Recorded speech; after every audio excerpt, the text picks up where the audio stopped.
Monsieur Duchemin, je crois que votre fils est en difficulté.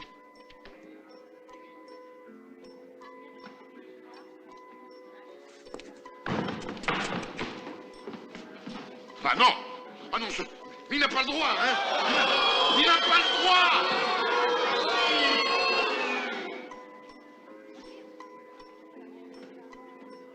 Belle robe vermeille, un peu violette, bel éclat. C'est un Bordeaux, un grand Bordeaux. Un peu de pourriture noble en suspension. Les impuretés descendent lentement. Ce vin a 23 ans. C'est un 53, une très grande année. Le vin, c'est la terre. Celle-ci est légèrement graveleuse. C'est un médoc. Le vin, c'est aussi le soleil. Ce vin a profité d'une belle exposition sud-ouest sur un coteau de bonne pente. C'est un Saint-Julien. Château Léoville-Lascaz, 1953. Exact! Alors ça, c'est un joli côte de porc. Carré de porc fermier, voilà. Un carré de porc fermier. Dans son bistrot parisien, Gérard Depardieu peut être encore plus savoureux. Je vais voir. Attends. Je pense que les grands cuisiniers, ils ferment leur gueule comme les grands acteurs. Un grand acteur, c'est pas quelqu'un qui va vous expliquer le métier, c'est quelqu'un qui va dire un texte et puis qui le ressentira, qui va le vivre. Ben, un cuisinier, c'est pareil, c'est quelqu'un qui est devant un beau texte, un beau produit, et qui va en tirer le maximum. Dans la vie, Gérard Depardieu incarne en toutes circonstances le bon vivant. Dans Grenouille d'hiver, un de ses derniers films, il joue le rôle d'un vigneron. C'est notre dernière mise en bouteille, vous verrez, il y a des arômes de sous-bois, c'est un peu sauvage. Il est dans ses terres, c'est pas le château, c'est ses terres, et le seul rendez-vous qu'il puisse avoir sans parler, c'est les rangs de vignes, c'est la beauté d'un cépage, la beauté de la vie, parce que à l'extérieur de la terre, avant que les feuilles n'arrivent, on a toujours l'impression que ce sont des bois morts. Et en vérité, c'est que la sève travaille en dessous, et puis d'un seul coup, va éclore au printemps. Nous ne sommes plus tout à fait dans le décor de cinéma ni dans l'interprétation. Ces vignes sont celles de Gérard Depardieu. Le film est tourné au château de Tigné en Anjou, un vignoble qu'il a confié à son ami Philippe Polo. C'est un paysan, Gérard, ça faut le savoir.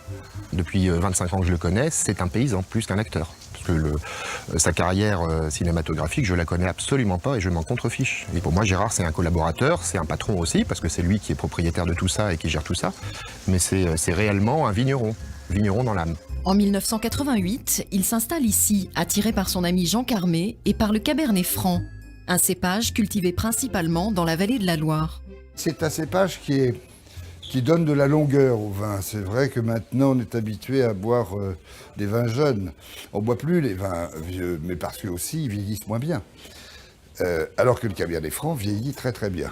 Je me suis principalement occupé de la terre, voilà, de la désengorger de tous ces produits. Il faut 20 ans. Et donc moi j'ai essayé de trouver la typicité du terroir. Donc en faisant des petits rendements, en faisant une vendange verte, en faisant ce que font maintenant les gens tout le temps.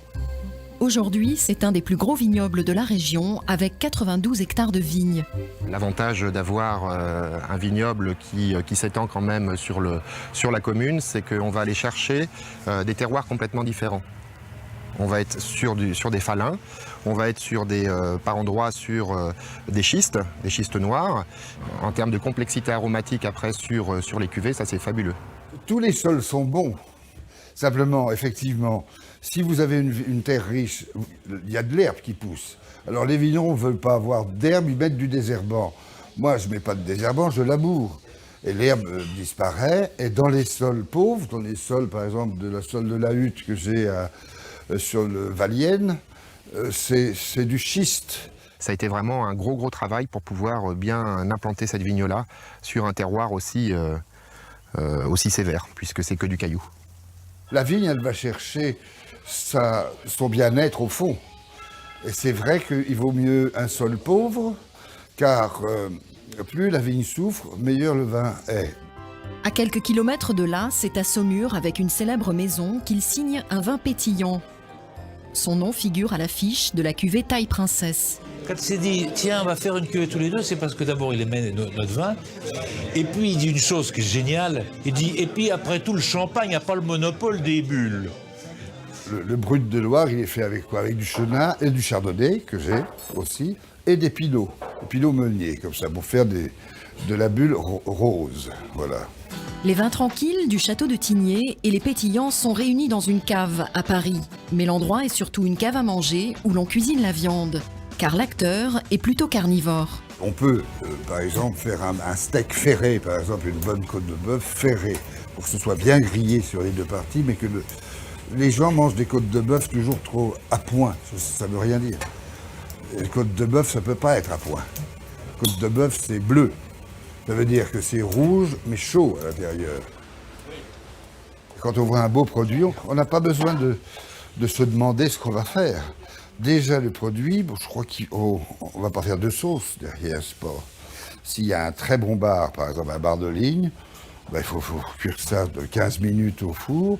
On garde dans ses écailles et hop, un filet d'huile d'olive. Une huile d'olive que je travaille aussi en Toscane, parce que j'en ai essayé partout. Insatiable, Gérard Depardieu déniche des produits et signe des cuvées aux quatre coins du monde. Je pense que je fais que des choses par passion, par amour et par une découverte, par des mystères qui viennent après. Je suis un peu comme un plat, j'aime le comprendre, que ça vienne à moi. Après, parfois on peut se tromper, ou il y a des saveurs qui ne vont pas ensemble. Moi, je fais confiance d'abord c'est avec le jus de ça que je pourrais tourner autour de quelque chose d'autre. Voilà. Qu'est-ce que tu veux que je te dise? Je mange, là, le cinéma me donne à manger, je fume mes cigarettes, je bois mon vin, je vais pas à l'école et je mange du porc. Qu'est-ce que tu veux qu'on demande de mieux? Je me voyais pas arriver dans un commissariat et dire Gérard Depardieu a mis sa main dans mon short. Plusieurs femmes se sont plaintes sur les tournages. La plupart du temps, elles se sont vues répondre des rires ou des « ça va, c'est Gérard, c'est Depardieu ». J'étais complètement perdue, je savais pas du tout comment réagir. C'est pas de l'humour, c'est des agressions sexuelles. Quand ça s'est passé, c'était mon premier tournage. J'avais 20 ans. C'était sur la série Marseille qui a été produite par Netflix. Alors du coup, c'était très impressionnant d'être avec Depardieu, parce que c'est quelqu'un que j'avais vu dans ma télé depuis que j'étais petite. La première fois que je l'ai vu, il a été très gentil avec moi, donc j'ai vraiment baissé ma garde par rapport à Depardieu. Pour moi, c'était un gentil monsieur, quoi. Et la deuxième fois que je l'ai vu, on tournait dans un stade de foot à Marseille. Mon personnage, c'était un personnage de Lolita, donc j'avais des talons hauts, un short très court, un décolleté très plongeant, donc oui, j'étais pas tout à fait à l'aise. Tout le monde voulait faire des photos de Depardieu. Quand il y a eu une pause, on a mis les 4 comédiens, dont moi, les uns à côté des autres. Et les gens commencent à prendre des photos, donc il faut s'imaginer qu'il y a une foule devant nous. Et moi, j'entends un espèce de grognement de la part de Depardieu. Et là, je sens sa main qui va de mon dos dans mon short, donc qui insiste pour rentrer dans mon short, qui met sa main dans mon short, dans ma culotte. Et moi, du coup, je vire sa main une fois. Il le refait, toujours en faisant ses grognements. Du coup, je lui vire la main une deuxième fois. Et là, je verbalise et je dis il y a Gégé qui met sa main dans mon short. Il a répondu bah quoi, je croyais que tu voulais réussir dans le cinéma. Après ça, tout le monde a rigolé. Moi, j'étais complètement perdue. Je savais pas du tout comment réagir. J'étais en train de subir une agression et personne ne le prenait au sérieux. Donc j'ai pleuré, je suis partie. Mais ça m'a jamais traversé l'esprit d'en parler à la production. C'était un monde qui était nouveau pour moi. J'osais pas, je savais même pas comment ça fonctionnait vraiment en fait. Et donc j'ai pas non plus porté plainte parce que je me voyais pas arriver dans un commissariat et dire Gérard Depardieu a mis sa main dans mon short. Non, je pensais pas être prise au sérieux, donc ça m'a même pas traversé l'esprit de faire ça.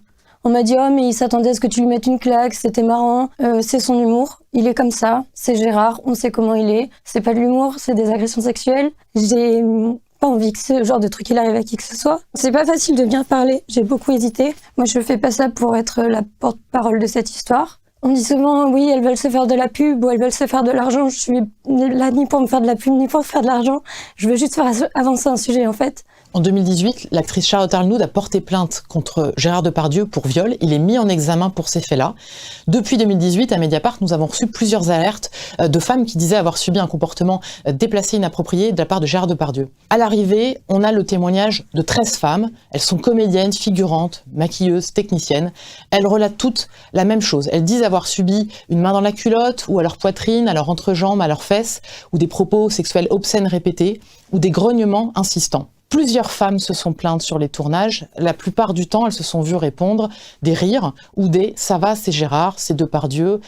Donc il y a une minimisation des faits, une banalisation des violences sexuelles qui sont dénoncées sur ces tournages, avec des faits qui s'étalent sur plus de 20 ans. On a découvert en regardant des vidéos, des livres, des articles, des interviews, que finalement une partie des mises en cause sont déjà sous nos yeux, sont déjà publiques. Donc finalement, ce qu'on dénonce dans ces enquêtes, c'est la complaisance du milieu du cinéma, d'une partie des médias qui ont choisi de le recevoir sur les plateaux sans le questionner sur son comportement avec les femmes. Depuis les années 70, Gérard Depardieu a tourné quelques 200 films. Les réalisateurs et les producteurs qui l'ont engagé sur ces films pendant des décennies pouvaient-ils ignorer les accusations qui sont sous nos yeux? Et puis surtout, des femmes qui se sont, pour certaines, déjà plaintes, on le voit dans des articles. Comment finalement ce comportement avec les femmes a-t-il pu ne pas nuire à sa carrière? Alors j'ai sollicité la vingtaine de réalisateurs et de producteurs des films concernés.